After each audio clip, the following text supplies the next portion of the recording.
she wants to go out for coffee or something, and we keep telling her we can't. She can't go out.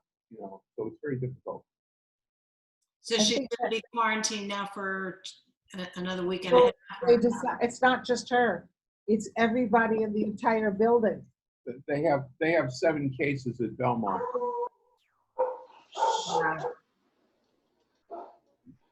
They have 7 cases of COVID-19 at Belmont. I don't know whether those are all residents or whether it's staff. I know some of them are staff. No. Carol was just putting us in on her mom. You might recall that her mom had a scare where one of the caregivers at her facility was tested positive, and now her 99-year-old mom is on lockdown. Where is that? She's at Belmont. Belmont Village. So how are they caring for the people who have the COVID over there? I really don't know, Sandy. I have no idea. Yeah. All I know is that everybody is quarantined to their rooms. They're not allowed to leave. Their meals are brought to them. There are no activities. So they're really in lockdown. Hi, Deb. Hi there. Hello, everybody. Hi. Marie, you're like in the dark over there. I don't know whether you need to turn a light There's a on. window back there. Yeah. Is that better? Yeah, not really. You're kind of got too much light behind you. So you're going to have to either move or close your drapes or something. Well, I put the light on above my head. I hope that would help. Yeah, well, okay. You look good to me. Okay. Right there. God love you. Carol, are they letting your mom even like go outside, like one at a time? No, she's not even allowed out of her apartment. Strictly in her apartment. Mm-hmm. She'd go to her bedroom, and she'd go to her living room, and she'd go to her bathroom. That's it. They bring something to her. Mm-hmm. Is that for 2 weeks or how long? No, until this is all over. Well, until they Okay. decide they can loosen it up. Yeah, we don't know how long it's going to be. Another year. Yeah, there's 7 cases there. So they're really buckling down. They really come down. They were doing activities in small groups, and they stopped that. Wow. Oh, that's got to be awful. It is awful because I'm watching her deteriorate. Yeah. I mean, She's not coping well at all. well, she's got dementia. She doesn't understand. Who would cope well with it? Yeah. So we've been trying. Fortunately, they do FaceTime, they do Zoom. So we have been able to get on a Zoom call with her a couple of times a week. Bring an iPad into her apartment, and she keeps asking the same question. So this is the only way we can get together. We can't go out. I can't come see you. You can't come see me. She just keeps asking that same question. So it's very difficult. It's hard to understand. Yeah. Yeah, Is it's she just dementia? getting tougher. So between that and the news with Diane, it's been a rough morning. Yeah. I think that the news about Diane has cast a pall over all of us. Marie and Craig, the 2 individuals who are not formally members of the temple. So Frank Blake because he's been a strong presence in our Wise Aging group, and Right. Diane has been with him, and we got word yesterday morning that she had passed away. So Yeah. I knew she wasn't doing well. she had a giant presence in our community and in our friendship circle, and it's hitting everyone pretty hard. I think everyone is feeling very subdued. There was a wonderful tribute to her just a week or 2 ago, so that was very helpful and touching, but not being able to mourn in the formal ways that we're accustomed to mourning is just leaving everyone feeling a bit lost. Rabbi, are you and Rabbi Mari and the cantor doing the service tomorrow? Is that the- Just Rabbi Mari and the cantor are doing the service tomorrow morning, and I'll do the Shiva at 6 p.m. Okay. Rabbi, somebody asked me this, and I think I'm gonna make sure I'm gonna tell them the right answer. All you have to do is go to that email and hit the link for each of those, right? That is correct. Because they were asking if they had to have a Zoom app. You don't have to. No. The answer to that question is what are they going to use? If they have a PC, the answer is if you click that link for Zoom, it will automatically ask you to download the Zoom app for the Shiva or for the Havdalah. But for streaming the service tomorrow morning, you will not need one. Okay, so they will ask for you to download the app for the other two. If it's an iPhone, if it's a phone, your computer, you shouldn't need to download it. Yeah, I wouldn't. So But I'm going to on just a phone, advise, you will. I'm going to advise her to go on her computer and just hit the links, the 3 links. That's correct, isn't it? It always works better on a computer anyway. Yeah. Thank you. If you don't have the Zoom app on your computer, it will automatically ask you to download it. There is one. I don't know, Deb, if you're on an Apple device, whether that changes. Not, but I didn't download it on my computer, but I did on my phone, so whatever. I think the program will effectively walk them through it if they just click on the link. Okay, thank you.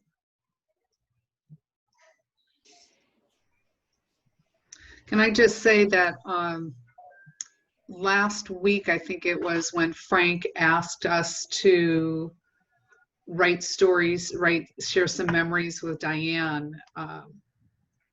And that to me was very healing and helpful, knowing that this was my last chance to really communicate with her. And I'm guessing that others may have felt the same way. And it was a struggle because so many of my memories are tied with both of them. My Diane memories are tied with both of them together. But, you know, I had others, but their presence together as a team is just so, so strong. And so my heart goes out to Frank, obviously. But that was very helpful to me. I think it was helpful to me as well. You know, you don't always get an opportunity to say goodbye like that. And so everyone had that opportunity, that and the parade where we actually got to see her. And I didn't expect to see her sitting there with a sign and a heart saying thank you. And that was just more than I even expected. So that was wonderful. When you think about wise aging, you know, and takeaways from this period of enforced separation, it is a beautiful idea and practice to continue to share those memories while the person is still alive, to be able to enjoy hearing how your life touched theirs, how your lives intersected, how you see them, and what you think about when you think of them. Typically, we talk about those things only after someone is already gone and they don't have the benefit of hearing that. My understanding is that for the Shiva, that Frank has collected many of those and wants to share those at Shiva tomorrow night.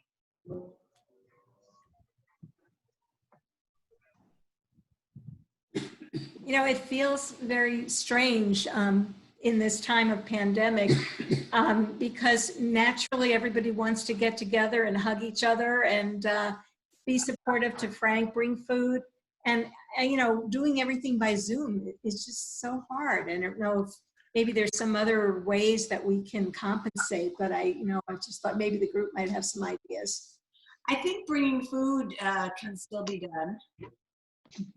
I'm sure that he would appreciate that. Just let him know that you're bringing something and when, and arrange to leave it by the door. And other than that, I think texting is probably a really good idea. I think that sometimes phone calls in the immediacy of a loss can be a bit overwhelming, and it becomes very almost burdensome, much as people care, to have to keep answering the phone and telling the story over and over and again. So I would recommend something in writing, either a text message or an email, unless somebody has a different perspective. You have his text number? Frank, yeah, let me find it.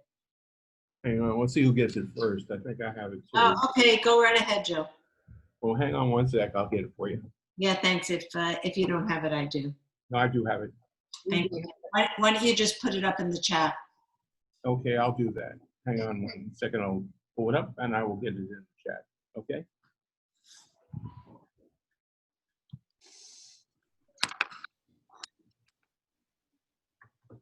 So yeah, that kind of feels like a funeral right now. It's a little hard to think about getting into this chapter, and especially this chapter about creating celebrations.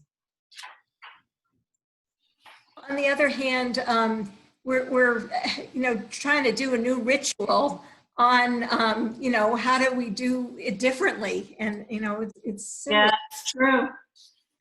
Yeah, that's a good way to look at it. So what are the elements of this ritual? Time of day, well, that's already been set. We've got the live stream funeral tomorrow morning and the Shiva tomorrow evening, and there's going to be a tribute Havdalah on Saturday night. So the interesting thing from a Jewish religious perspective is that tomorrow night begins the holiday of Shavuot. And, my own husband also died in the week right before Shavuot. So I vividly remember what that experience is about. So what happens with the Jewish holidays is that, I think my mom just texted. Let me just see what she is saying. While we're waiting for the rabbi, I did put Frank's number in the text box, so Yeah, I got it. Thank you. welcome. Yeah, I'm just gonna send it. Along those lines, I think sending an email gives a person even more space and time to look at it at their convenience. And a text is, of course, more immediate, and maybe they. So anyway, I was reviewing the halakha. So the halachic situation is that if somebody dies right before a holiday, if they observe even 1 hour of Shiva, then the Shiva ends when the holiday begins. So from a traditional perspective, on Thursday night, whenever candle lighting is, that is the official end of Shiva. So pandemic, no pandemic, there would not have been a week of Shiva. Yeah, it's very, it's very kind of jarring. And the other interesting thing, Debbie, is when you have like a longer holiday like Passover or Sukkot, if someone dies during the holiday, then the Shiva, from a traditional perspective, is postponed until after the holiday is over, which is even more mind-boggling. So, one of the nice things about being Reformed Jews is that we can understand what the tradition says and also adapt it to meet our own needs. Yeah. So that's why this thing Saturday night, it's a Havdalah in her honor. We're not calling it Shiva because Shiva is technically over. We did the same thing when David died. And in fact, I'm remembering he died on a Thursday, and I think Shavuot started that Saturday night. And what we did was we said, we're not having Shiva, but we will be receiving visitors. So people came over. We didn't officially call it Shiva. Same thing, if somebody dies during the holiday, the practice is that you don't offer a eulogy. So you have a funeral, but you don't have the eulogy. So my practice has always been, when that occurs, is to say all of the prayers that one would say in a funeral, mention that it's the holiday, so normally we wouldn't have a eulogy, so we're not going to have a eulogy. I'm just going to say a few words, and then I give the eulogy. So, yeah, just try to make it work. But I mean, this is, talking about ritual has changed so much in the last 2 months. I mean, every Friday night when we do services, I can't help but thinking of the fact that whoever thought about 6 months ago having a virtual minion, or having a virtual minion for a cottage. I mean, I don't even know if the more traditional Jews would accept the fact that there were enough people online at the service to qualify it as a minion for cottage. I think it's been controversial, Joe. And the other question is, our more traditional colleagues won't use the technology on Shabbat and the holiday. Right. So that's been very, very limiting factor. I was at a virtual Board of Rabbis meeting the other day with Rabbi Michael Wasserman of the New Shul, which is not officially aligned with any of the movements. They call themselves traditional. And what they do, they don't Zoom or live stream a service on Shabbat. What they do is before Shabbos begins, they do some kind of a gathering or message. And then after Havdalah is over, they have a virtual gathering on Saturday night. I'm not, does anybody know how it's working at any of the Orthodox synagogues? They need a Shabbos goy. Yeah, right. I would say probably the best a person to ask about that is your assistant there, Marcy, because she's got family who were involved in that. They would probably know. That's true, her son. Yeah, so it's interesting, Marcy, now that Shabbos starts later, she's been able to live stream the Temple Chai services again, which has been really interesting because by the time we finish our service, it's still not technically Shabbat. So I know she has been connecting up, and she is hit very, very hard. She, Sheena, and Joan are all suffering. In fact, when you talk about what we could do to be supportive, Sandy, it would be a kindness to reach out to any of those individuals, because they're all really, really hurting. In what way, Rabbi? I didn't know. Well, because Diane at one point worked at the temple and just has a very close personal relationship with Sheena, Joan, and Marcy. Frank was one of the early presidents of the temple back in the 70s. Right. And she and Diane and Frank have been involved very heavily in just about everything ever since. Marcy and Diane are more like sisters than friends. I mean, it's just a unique relationship. So yeah, I'm following along the suggestions. So yeah, so the time we've got, the place we've got, the participants. The subject we know in this case is a sad one. Community we've got too, although it's so hard for everybody to not physically be present at the funeral service. Here's a question on community. With Zoom, is there a limit on the number of people that can participate on the temple's subscription? Yes, there are. I want to say it's 100. Joe, do you know?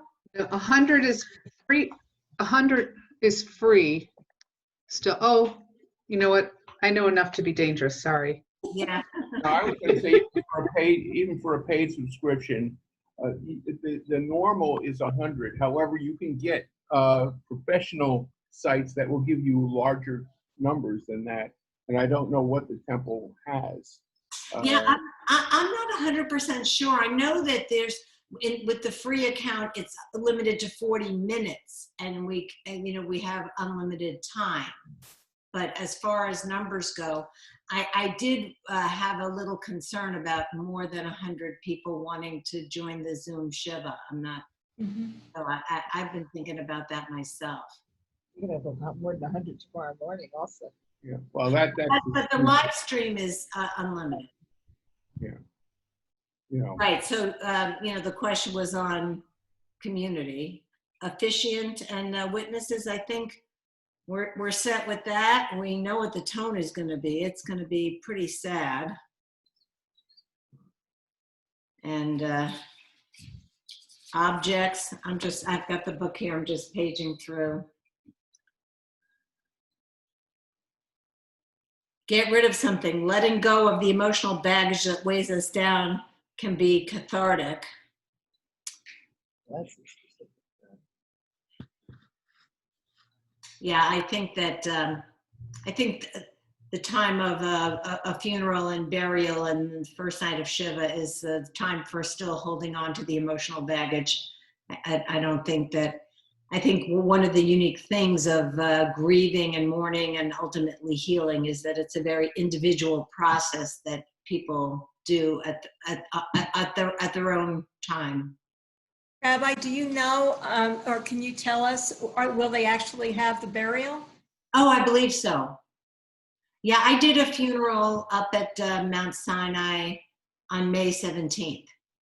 And actually, Rabbi Mari had a funeral that same day. So we were each at different cemeteries that same day. So yeah, Are they doing social distancing there?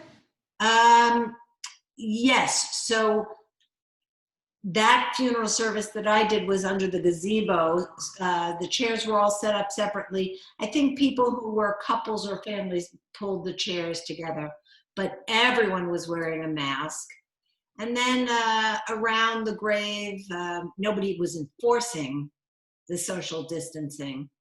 And there was also a limit on the number of people who could be there. And then, one of the just profound visual reminders of the moment that we're at is we're also used to taking the shovel and shoveling earth in, but now there's a concern of not handing the shovel between people.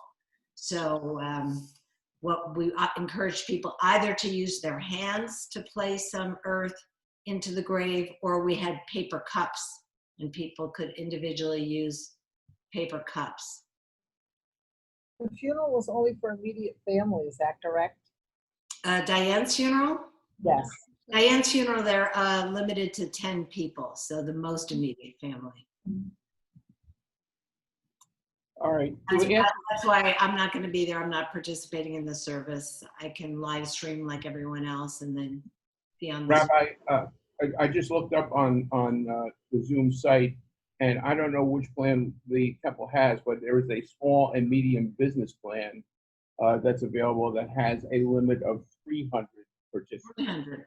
So if we have that, then that would be the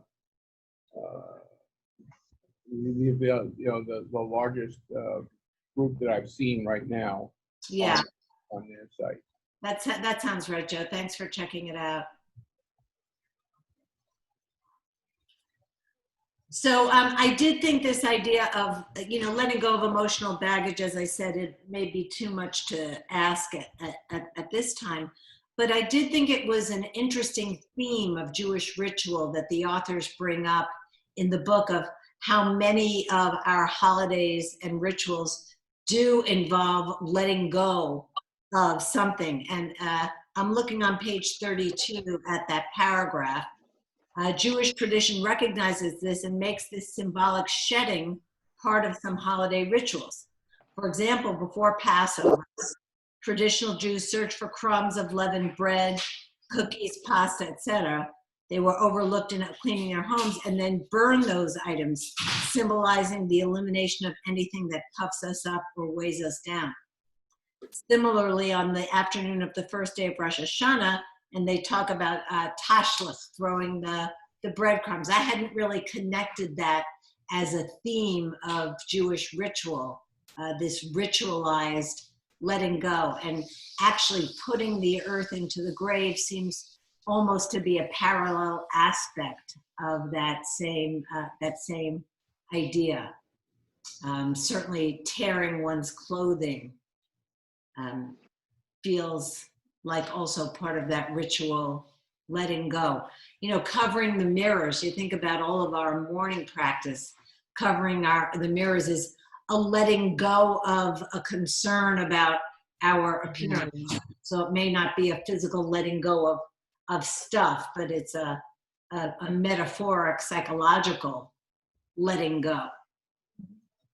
So can you think of other holidays that have elements of letting go, or in your own lives, elements of letting go?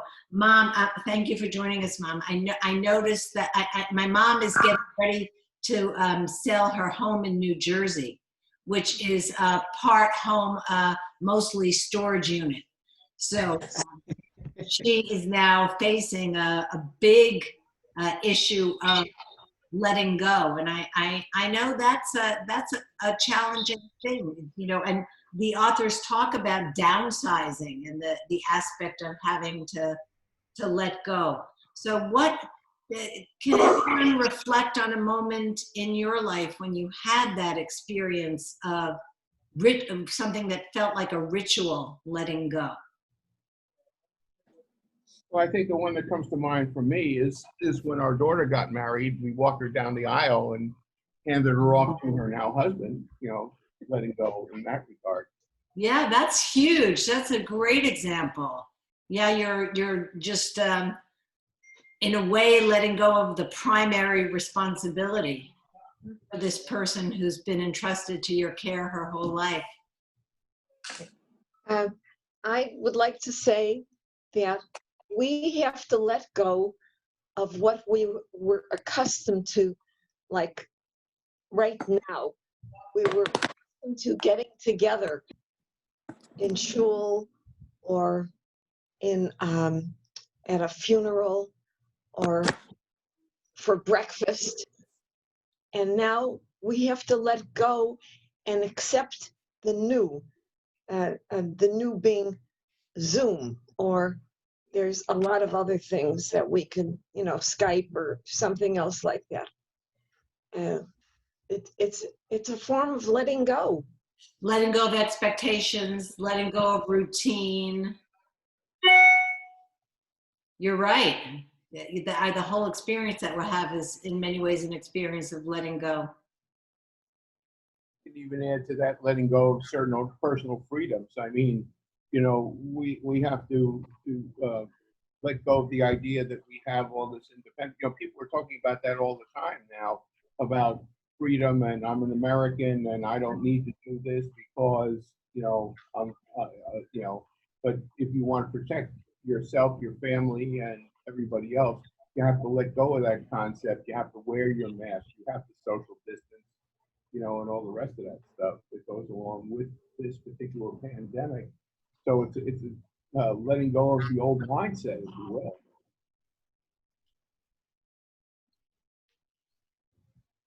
Change is good. You may have to do that for the high holy days.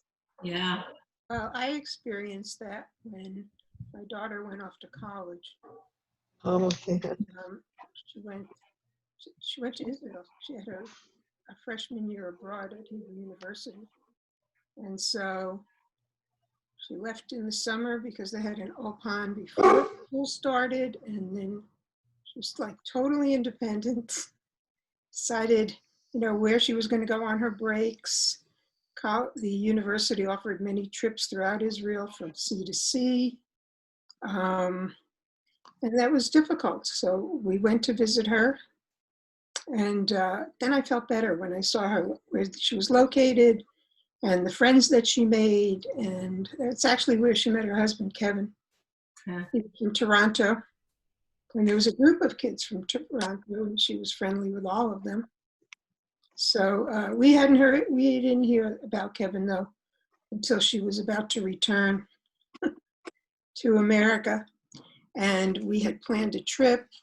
We were big basketball fans, and they had a World Basketball Classic up in Toronto.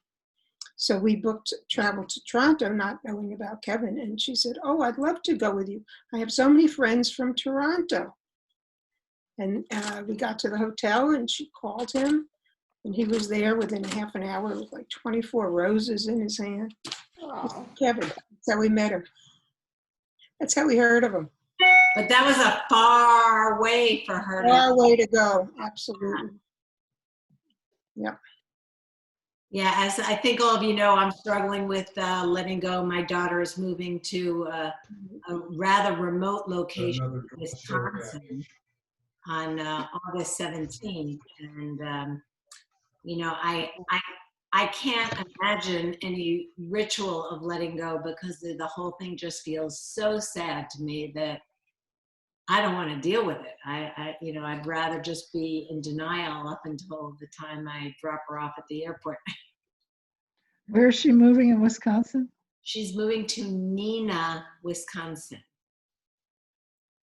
You familiar with Neenah, Murray? Well, they used to be, that's where Kimberly Clark used to have their headquarters. I don't know if they still do or if they've offshored everything. Interesting. So she'll have plenty of toilet paper. Yeah. Or tissues. Send them to you. There's a very, I don't know if you know Zudi Jasser. Oh yeah, of course.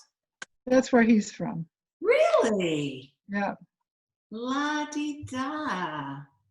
That's fascinating.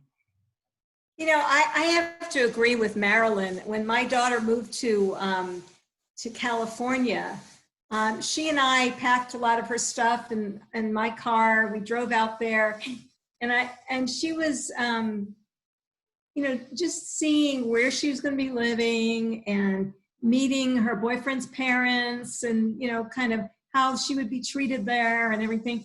That kind of made me feel a lot more comfortable saying goodbye. So you know, you'll have to make a trip out there when you can. Right. So that's we had been planning to go Labor Day weekend, you know, which would be about you know, 2-3 weeks after they got there. And now I'm struggling with, you know, am I going to really want to get on a plane for non-essential travel Labor Day weekend? You might need to redefine what non-essential means. You also don't want to do it in the winter. Yeah, that's for sure. It starts early over there, doesn't it? Yeah, it does. You How know, far north is Neenah? Well, I'm going out to my house next week in New Jersey, and I'm going to look at it and try and see what do I want to keep and what do I want to give away. My children and grandchildren aren't in a position to take anything large. I can report back to you after I go out there how it is. Where I do you have no live? idea. I've been in that house for 30 some years, but I've also been in my New York apartment for 30 some years. So I have things in both places, and it's trying to consolidate 2 houses into one and giving up a place that I've been going to for 30 years. Have you thought about, you know, making a list of some things that you for sure want to take with you, and so it may make it a little easier? I have in my head some things. I have in my head what I want to take. It's going to be how am I going to get them and where am I going to put them? I've been weaning stuff out of my New York apartment because that's smaller. I'm going, you know, I'm trying to make room in this place for some of the other stuff. We'll see. I'll report back. Not next week, because that's exactly when I'm going to be getting there next week. Yeah. So Mom, on page, you don't have this book, but on page 35, there's a prayer for closing up your parents' home. So the assumption being that, you know, for children who have to close up a parent's home, there's a prayer for that. So going back through these elements of a ritual, eat something. So again, you know, Sandy Kane was talking earlier about, you know, wanting to feed Frank and how can we do that? Normally there's a week of Shiva, you can bring food, you can send food. right after the funeral, the cemetery, you go back to the house and you have the community and you have the food and you have all of those elements we're talking about. And now here, we can't do that. So we're going to have to find other ways to meet that need. But, you know, as I'm looking at the book, Mom, and you're talking, I'm picturing you like sitting on the steps of the house, drinking a glass of champagne, you know, when you I'm not kidding. When you get the final box packed, if I were there, that's what we would be doing. What I'll be doing is doing you a favor, you and your brothers, so Yeah. they don't have to do the job. Yeah. So just let me reiterate in front of all these witnesses, you are not allowed to go into the attic. My mom has in her garage this attic that has these rickety pull down stairs. The last time I was there, she was up there looking for stuff. And I aged 5 years watching her go up these rickety steps and, you know, be moving boxes down the rickety steps. I mean, if you could just imagine the terror of that visual with my 85-year-old mother. So you are barred from the attic. You can, if you need to, you could sell the house with whatever's in the attic. You're laughing, I'm not kidding. There may be gold up there. Yeah, right, You can't take it with you.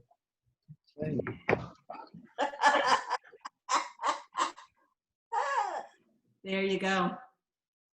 You know, I think one of the things you think about letting go is, I know each one of us has experienced this in our own way.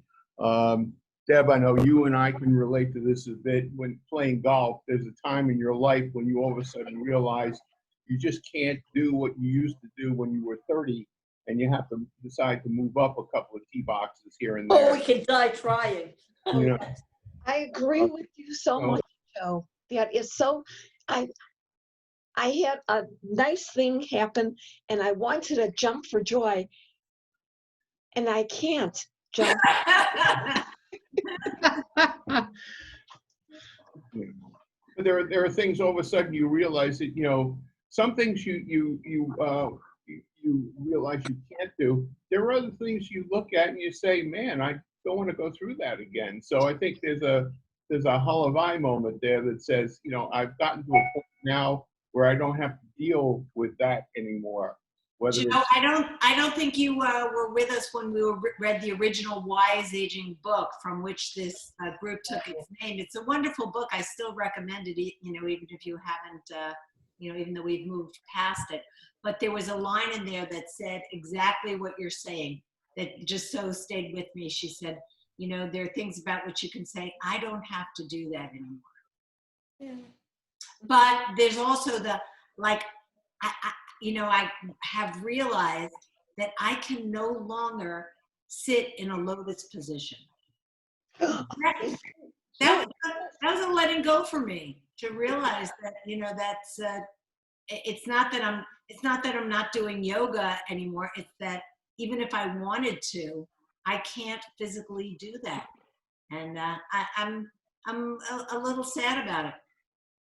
Yeah, there's also in this book on page 35 is change a name. Yeah. Now, for most men, they don't change their name, but for me, I went from Woloshin, W-O-L-O, to Lotsoff, L-O-T-S-O-F-F. So I had to let go of my charge cards and everything else like that. And then I went to Baum. Well, you have to let things go, because when I let Woloshin, the name, go, and Lotsoff go, the name, I moved up in the alphabet. I went to Baum. And you have to think about the positive when these things come to fruition. I think that's wise aging, to try to think in the positive Okay, along those lines, thinking positive, with the time of the pandemic, I am letting go of my dark hair and going au natural.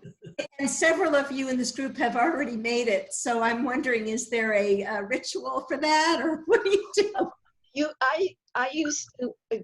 I let go of my hair when I was 40 years of age. I'm 81 now. I bought, I think it was Nice and Easy, and it lets go gradually, so you don't have the line there. It felt better to go gradually.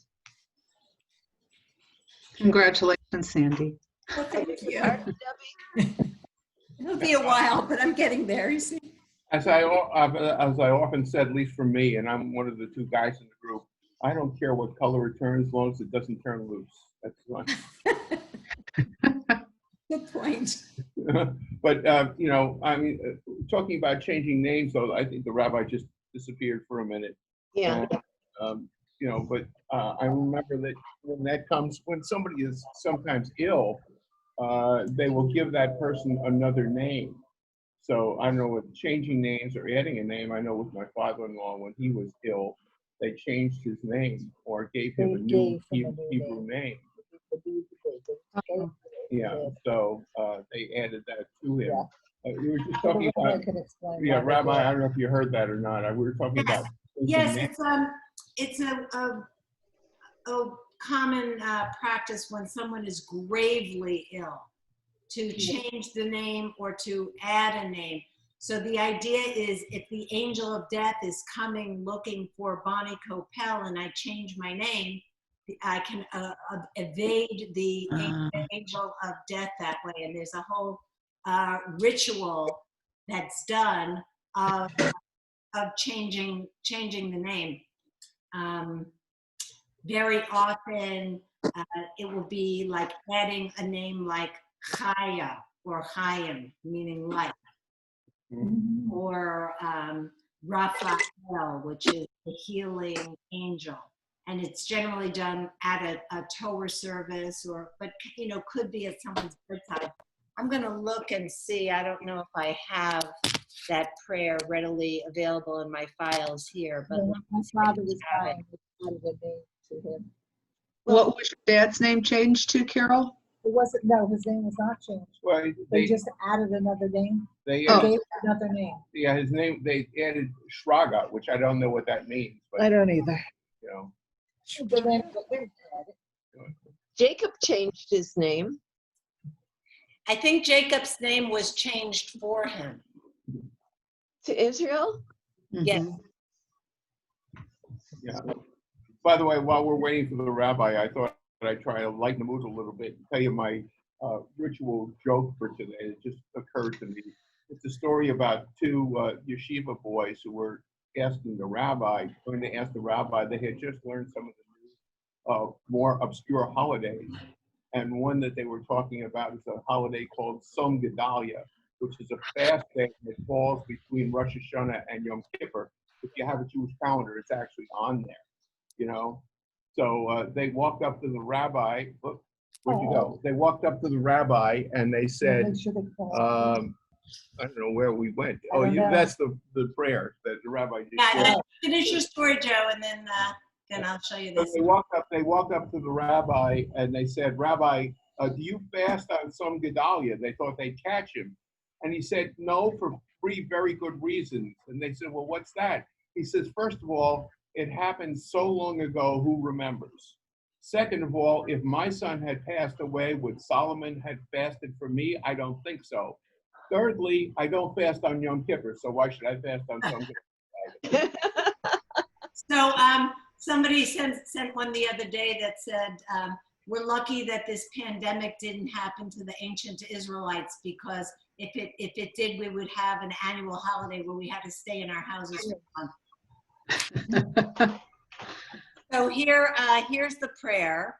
And even if it is decreed for him in your righteous bet din that he should die from this illness, behold, our holy rabbis have said 3 things cancel the decree concerning a person. And one of these is the change of name. that they should change the name of the one who was ill and establish his words and change his name. And he is another. So you become another person. And if for so-and-so a decree has been decreed, for so-and-so it has not been decreed. Therefore, he is another, not he who was called by the first name. And because his name has been changed, so the decree from above his has been changed, that's a typo, from judgment to mercy, and from death to life, and from sickness to a complete healing for, and then you give the new name.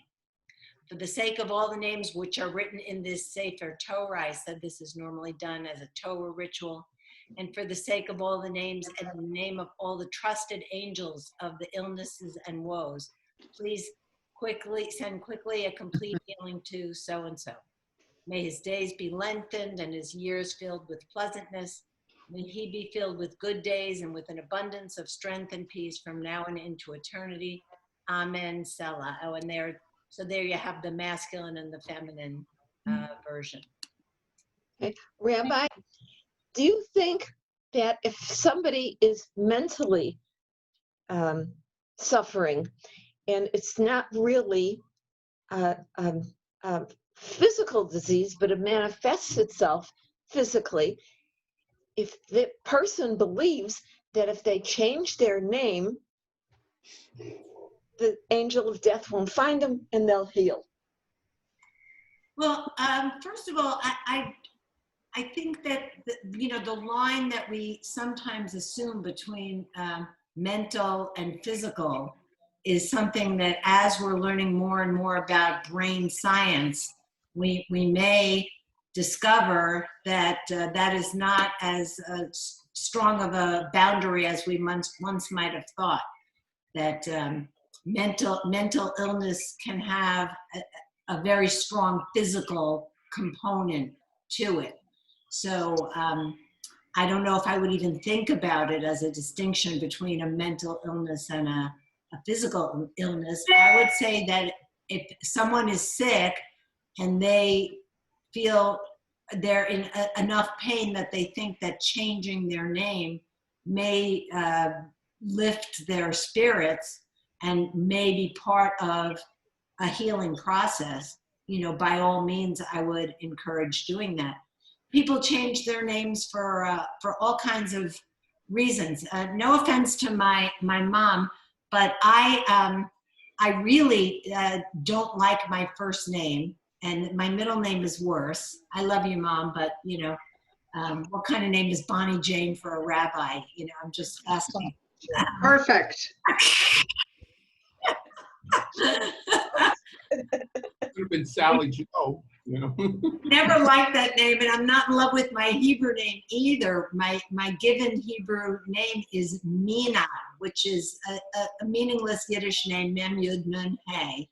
I was named for a guy named Benjamin.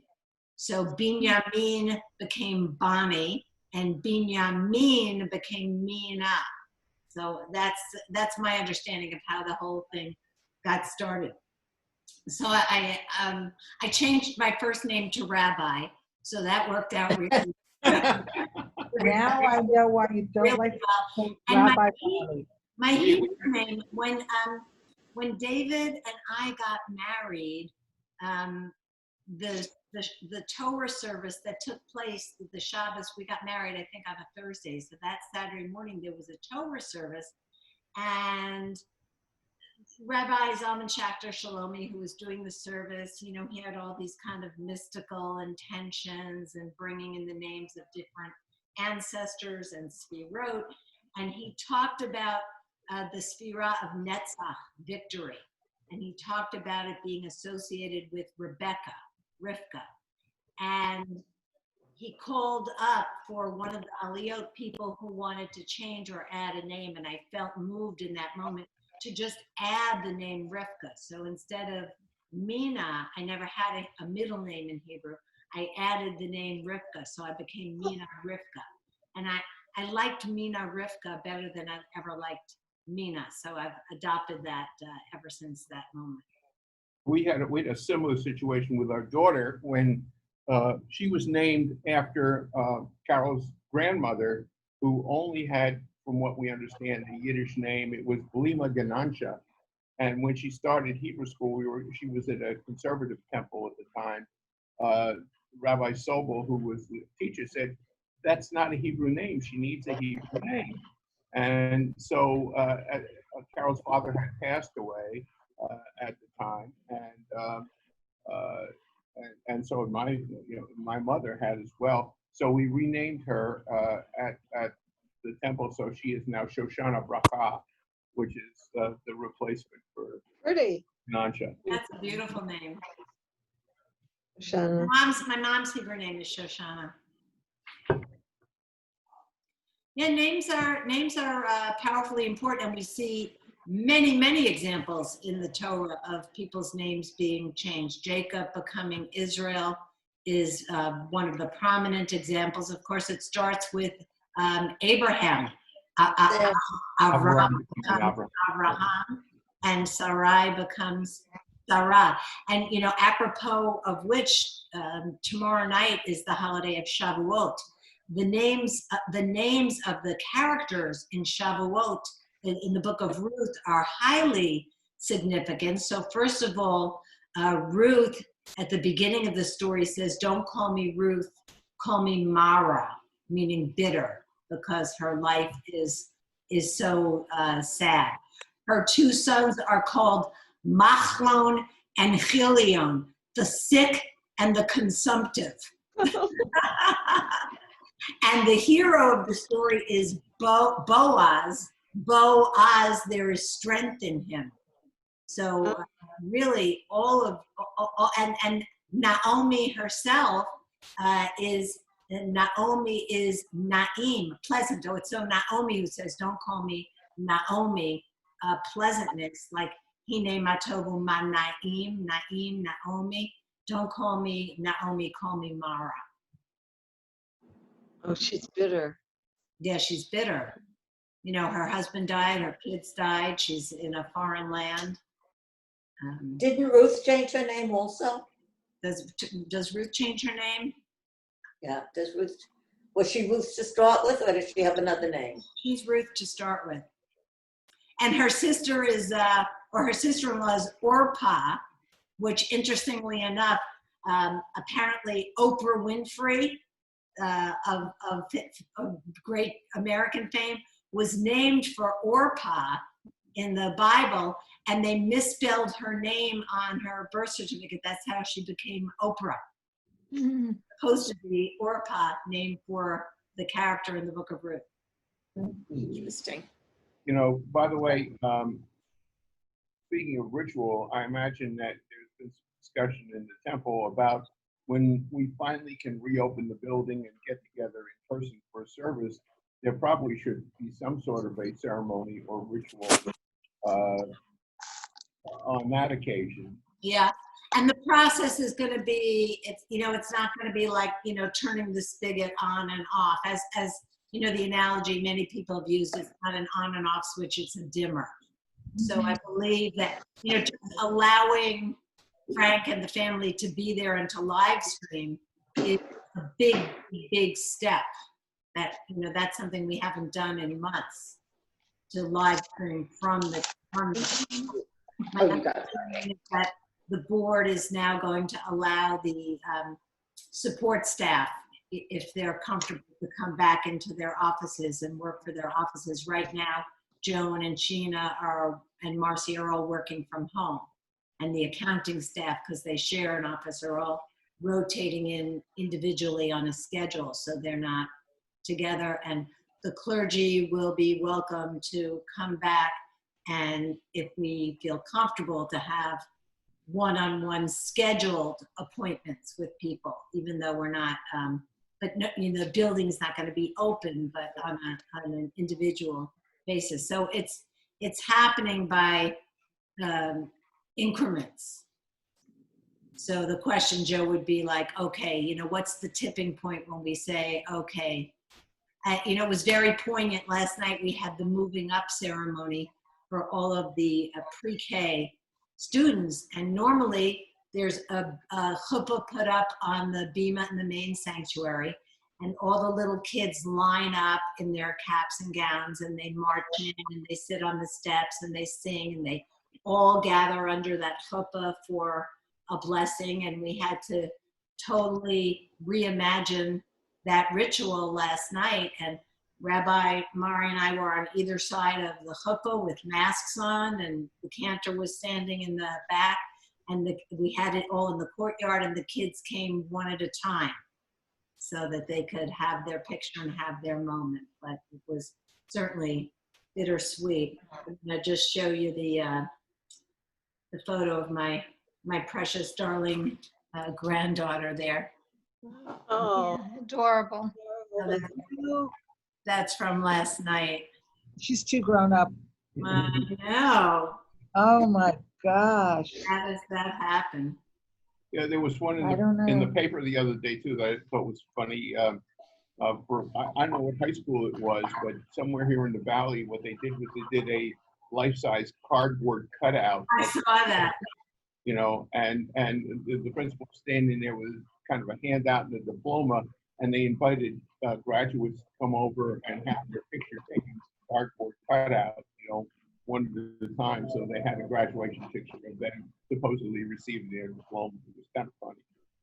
I do have to say, though, going back to our initial conversation with Diane and this whole journey, that I do love the fact that Frank organized that people should share memories while she was still well enough to enjoy them and hear them. So, honey, do you know who's at the door? Our doorbell just rang. Is that, okay, guess what? I'm signing off because I have something that I need to take care of at home.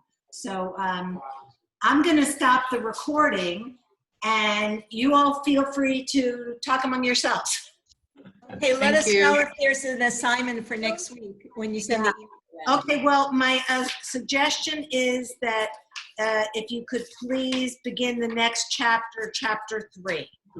I'm going to talk about lifelong learning. But this is the plumber, and I need to empty out under the sink so the plumber can plumb. Bye.